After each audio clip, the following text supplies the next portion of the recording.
Hi, today I'm going to talk to you about my little system of tracking my practicing through using a calendar. Now, it depends what your goals are and what stage you're at. I do have a notebook that I write down my goals for the week and the month and more long-term goals. And some things that I do every day, I just know in my head. I have my warm-up routines and I have my scale routines, and I know how I rotate those. So I think the concept of a streak works really well for some personality types, and I'm definitely one of those people. And I started using the system a couple of years ago for one of my hobbies, which is studying languages.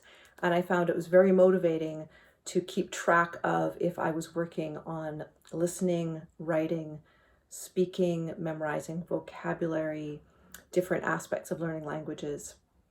And so then I developed these little codes, and I would write on a calendar, and I would try to have a complete streak for the month so I wouldn't miss any days. And it worked really well for me. So I've kept up that habit. And recently I started it for practicing violin.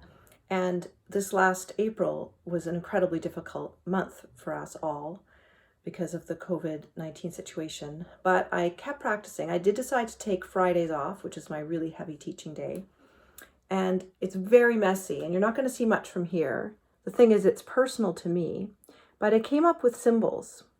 And you notice I'm not writing down how long I practiced, and even the categories of repertoire or technique are very indistinct. For me, it's enough to say I practiced F sharp minor scale pattern. I did some Bach. I don't need to write down which one.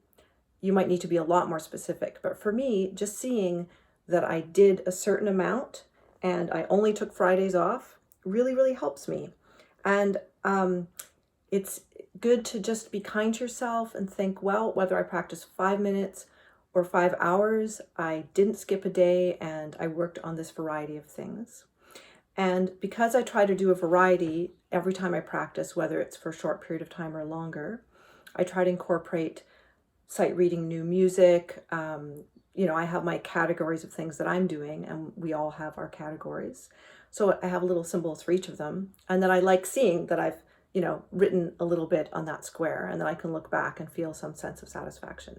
This won't work for everybody, but it works for me. Happy practicing.